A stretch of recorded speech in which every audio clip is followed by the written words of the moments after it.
All right. I'm here with Jenna Longoria, who has an awesome Instagram page, The Period Guru. And I just love your material, Jenna. I don't know, I've been following you for quite some years now. So thank you for all that you put out there and do for women. Going to introduce you just to our audience so they know who you are. Jenna is a board certified functional nutritionist. You help women decode your hormones through every stage, through every phase. That's what, from perimenopause, things like PCOS, hypothyroidism, PMS, endometriosis, on through perimenopause and beyond. Yes, yes. There's All midlife. transitions and phases that we are so fortunate to have throughout our life.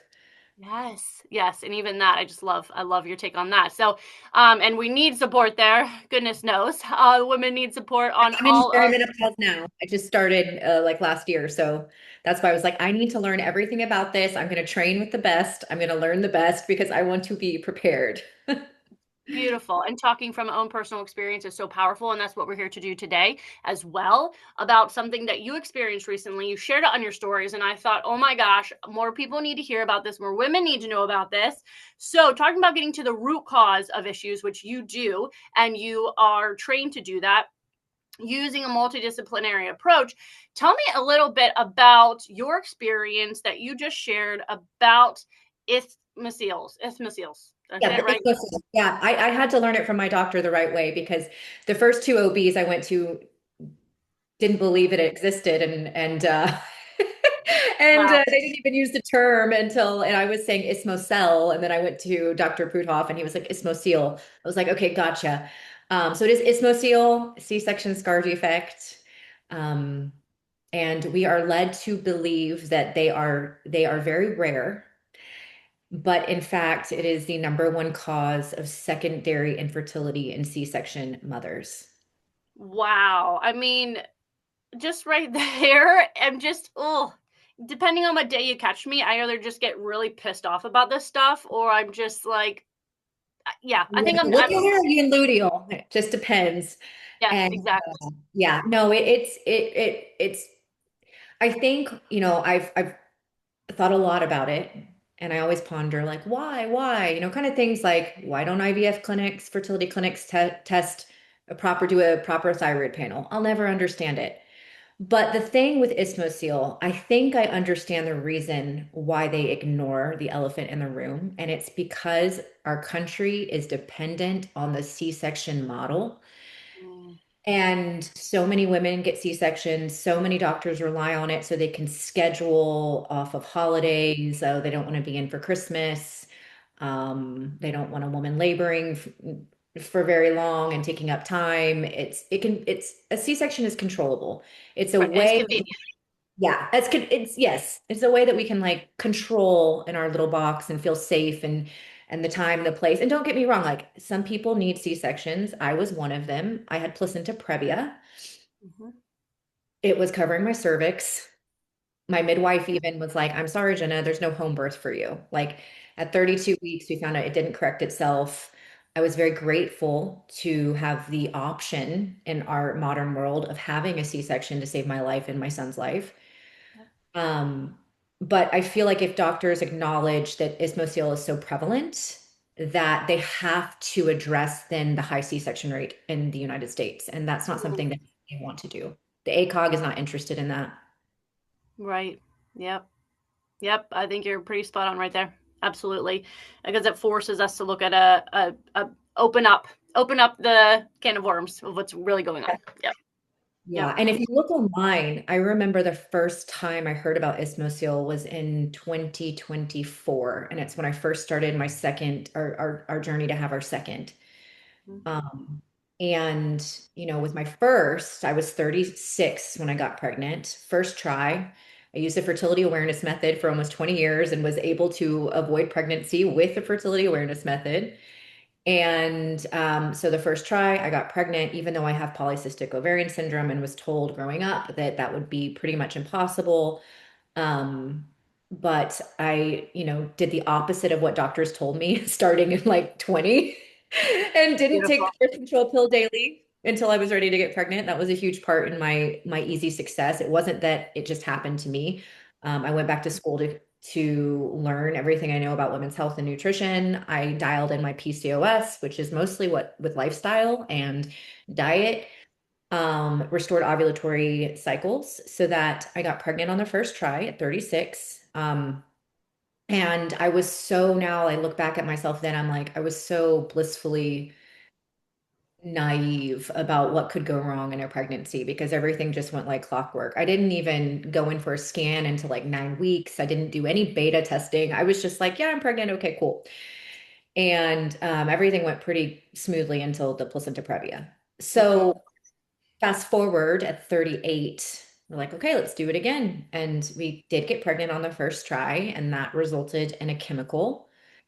Then it took a full 8 months later to get pregnant again, which resulted in a blighted ovum. And at 8 weeks, we went in for the ultrasound and were just completely just in shock that there was nothing there. Another 8 months to get pregnant again, which resulted in a chemical. And then the next month we got pregnant again, back to back, which we thought was the real deal because we did the beta testing this time and all the numbers looked so good. And I ended up miscarrying at 6 weeks. And Oh that my was goodness. 2 months ago. Mm-hmm. So I was like, this is four miscarriages. This isn't not normal. And so back in 2024, at the beginning, after my first miscarriage, I heard about isthmocele for the first time from Sophia at the TTC nutritionist, Mm-hmm. posted something on her stories. And oh my gosh, the comments from these women, they were so triggered. They were like, Wow. C-sections are life-saving. C-sections are great. This isn't a thing. Like there were so many triggered comments. And I get it. I was also triggered. I was like, oh gosh, I hope that's not my issue. But at that point, I had only had one miscarriage. A miscarriage is one miscarriage in between live births is normal. It Mm-hmm. doesn't make it easier. It's still sad, but it's normal. It's when you have recurrent pregnancy loss that is not normal. And so it was on my radar. And then after that blighted ovum, I'm like, maybe I have this. So I went to the OB in town in my city. And I was like, I am concerned about isthmocele endometritis, not endometriosis, endometritis, the infection of the uterine lining. Um, I think these could be my issues. And this was December of 2024. Okay. So I'm like, uh, and they referred me to a fertility clinic as they do. And I was like, okay, I can get utilized, the HSG, like all of these things are important, like the DNA Yes. fragmentation testing. Excellent. We can combine both worlds for sure. The more data, not always is better, but many times this data can be great.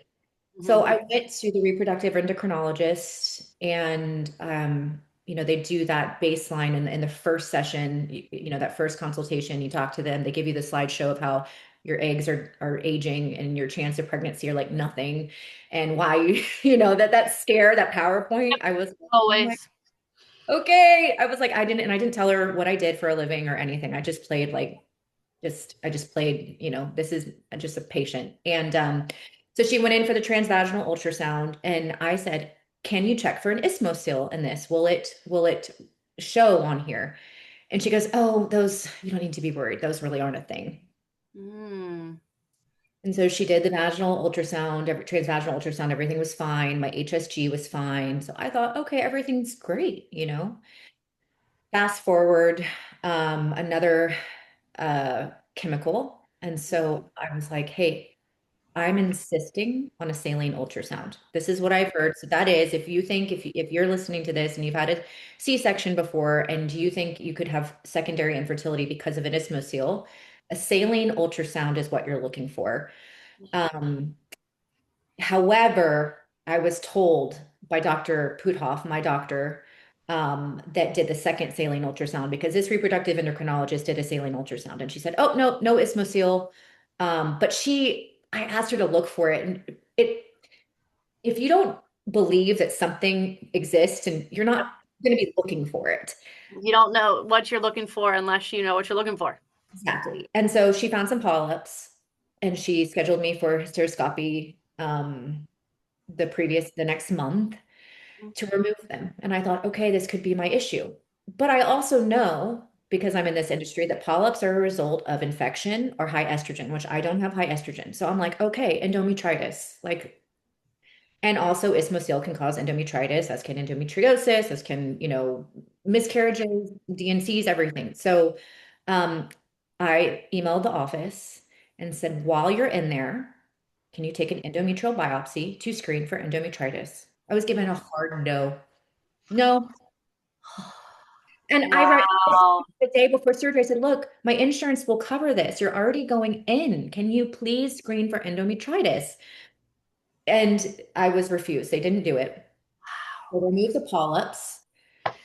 And then we got pregnant again, and that resulted in a miscarriage. And I had already made an appointment with Dr. Gavin Puthoff at Veritas Fertility. He's a NAPRO doctor. We can go into more what NAPRO technology is.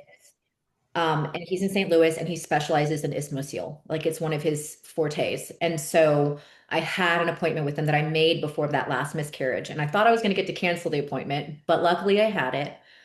I flew in to see him. He did a saline ultrasound, and right away he saw my isthmocele. He circled it for me. He's like, right here. Wow.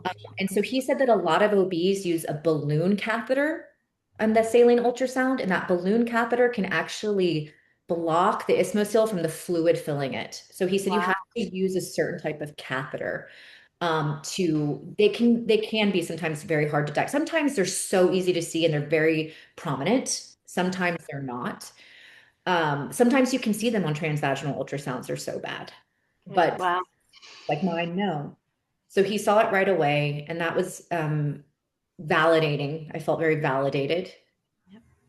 And then the next day he did a surgery. So there's two ways to repair, depending on the severity, will depend on which one you need. So laparoscopic surgery is for if it's a very severe isthmocele Mhm. and its uterine lining is very thin because of it. It has to be resected. Your uterine lining, there's more downtime, like 4 months after post-surgery. Luckily, because I had a planned C-section, my scar was up higher on the uterus. And when he was in there, he found leftover placenta matter from one of my miscarriages. Another polyp had grown. He corrected the isthmocele, did the endometrial biopsy, which shocker came back positive for chronic endometritis. Yep. So, you know, um, I'm glad I listened to my gut. I feel like that's really important for anyone listening to listen to that voice, listen to your intuition. I was told by a reproductive endocrinologist here that I had neither of those things, wouldn't test. But she kept on pushing IVF, even though IVF would not have worked with isthmocele and endometritis. Like those things need to be ruled out for anyone pursuing IVF or trying to get pregnant naturally. And so, for endometritis, the treatment is 2-week course of antibiotics. It's actually a really easy treatment. Um, Yep. and Which is wild that it's not something that is just properly screened for because it's easily taken care of. So why wouldn't you? I know, and that's why you hear so many women getting pregnant after taking antibiotics for something. Yes. So it's anyone who has a C-section should definitely look into it. And Well, first of all, too, I want to point out you had to travel for your NAPRO, right? Like, because you live in a whole different state. in Texas, yeah, I flew to St. Louis because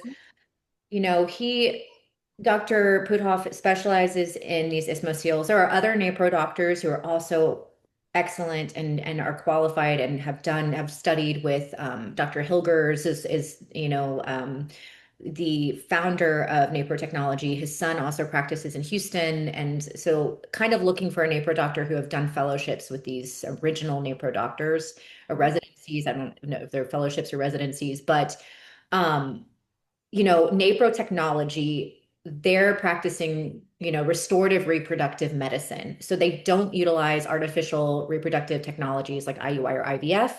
They do utilize letrozole and Clomid sometimes. They will if they find a need for that. Especially like working with women with, ovarian insufficiency or just but they usually use it in lower doses, but that's as far as they go in kind of the artificial technology, and so they're looking at basically figuring out what is the root cause of your infertility. And so I always say, like, I love that NAPRO doctors also a lot of them have nutritionists or dietitians in their office. They have fertility awareness educators. They all have fertility awareness educators in their office to they use the Creighton model, that form of fertility awareness method. And so they believe in the power of charting your cycles. What is your cycle telling? What story is that cycle telling? They do hormone testing throughout the cycle at peak days and certain days. And then for some women who do need, surgical intervention, they are the best ones to go to, especially for endometriosis because they use the excision method, isthmocele, Hot uh, tubes, even. top tubes. Yeah, so many doctors have stopped doing that surgery because they just refer right to IVF. Mm. So they will do that. Some of them even do ovarian drilling, or the ovarian Wedge wedge procedure, which is also kind of something that's not for being PCOS. yeah, for PCOS. So they're the Kind of doctor. reminds me of like how the birth model has stopped doing breech deliveries. So no one knows, like a hospital, automatic C-section, right? And how nobody is trained to do those anymore. So no, it's kind of a lost art. No one knows how to do that, knows how to do that safely. So it's It's automatic terrifying. It's section. terrifying. It's Mm-hmm. terrifying, which is why I'm like, more people need to Mm-hmm. not only be aware of NAPRO doctors, I think that there's more of an awareness because now these doctors have like, I mean, I know my doctor has like almost a 2 year wait list, a year and a Yep. half. Same with Dr. Whitaker. Yeah. And so the goal is to inspire more med students Yeah. that want to go the, OB path to go NAPRO. Yep. That I really feel is a huge part of the puzzle there because we don't want these surgeries to just die off, that knowledge just to disappear. Because then it really will just be like IVF and IUI. Yep. So, and I just I also am like you, I oscillate between being like enraged and like just I'm so And happy. just being like, well, and it's just the model, the standard model. They don't have time, and they're dictated by insurance. Like they can only do so much. Like I always go back and forth between those two. Be like, I am just there's no excuse. We have to do better. It is. I'm completely cynical of the whole system. It's rotten to the core. And then other days I'm like, well, they're trying their best, and but I'm, yeah, it's hard I'm to. more over here with you. The more after personally going through it myself, which I never thought I'd be that person because of my knowledge about women's health and I do all the things. I was doing I know I don't have mineral deficiencies. I know I don't have thyroid imbalances. I know that I eat well, I exercise well. My uterine microbiome was not good. I had endometritis, but everything else, my guts, my husband's sperm, everything, we did all the right testing. So I'm like, what is going on? This is beyond my scope of knowledge. I still had a little bit of that deer in headlights, which I was shocked that that was still here. I was like, wow, like that fawning Yeah. process, like I was just like, how is this happening? I'm so assertive and I have this knowledge. Why am I all of a sudden just freezing up? Yep. And it Yep. wasn't until like 4 miscarriages, I'm like, okay, that's over. Like, I mean, business. Like, I'm going to find somebody to give me the testing that I need and deserve. Um, and so, yeah, it's hard. It's hard to go out there and I think like, what about women that aren't in the women's health industry? Like lawyers, Exactly. teachers or whatever fabulous, are primary caretaker at home with the children. And they like, it's not fair. You shouldn't have to have knowledge about women's health in order to get the care that you deserve. And kind And of women in the medical field themselves too. I think they're in a very difficult position. We work with a lot of nurses. We work with a lot of doctors themselves, actually ER doctors. We had a pharmacist who we worked with, and I think they're in a really hard position because they go and they try to advocate, they try to bring this to the table, and are told by colleagues, that is just that kind of hitting that dead end there. And so, what do you really have to continue to push and drive and ask questions and reassess, like you said, okay, did I fawn in that appointment? How can I go back and that free state, how can I go back and fight next time and bring information? And we arm people with printed out studies that we have them take to their practitioner with them. We shouldn't have to do that. We I do, know. but we shouldn't have to. And with isthmocele, it's hard because there are not that many studies. So I was trying to bring in some of those. And it's like it says isthmoceles are prevalent in between 13 to 85% of women with C-sections. Like what kind of Yeah. where what 13 to 85%? And that Um gets in, we know that women's, studies on women's health are just sorely, sorely lacking in general. So that brings up a whole nother issue about even turning to that and the limitations in that regard as well. Especially in terms of endometriosis. We know that that is, sure, wow, yeah. a big one. Mhm. But so tell me a little bit about, so isthmocele, of course, prior C-section is going to be being in the picture to be a potential for isthmocele. What other symptoms might come along with this that might be a little bit of a tip off that this could be something to go explore? Yeah, I mean, for me personally, I had no symptoms except secondary infertility, which it can be the case. Other symptoms that people can experience are pelvic pain, heavy periods can happen. Another big sign of isthmocele is brown spotting at the end of your period for many days. That's a big sign because that isthmocele, it makes a little scar and it's like a little pouch inside the uterus where menstrual blood gets caught and it becomes stagnant and that's what causes infection. And then later it comes like it's dark oxidized Mm, brown blood. And those are the most common symptoms of one symptom I did have was urinary or like the need to urinate, urinary urgency, mm, frequent urination. And that started after my C-section. And I just thought, okay, well, this is just part of being a mom and it will take time and yada, yada, yada. But after I treated the chronic endometritis, it completely went away. And more women need to know about it. Um, I don't understand why it's like the elephant in the room. It's not talked about, and that definitely needs to change. yeah, well, doing it right here. So I appreciate you.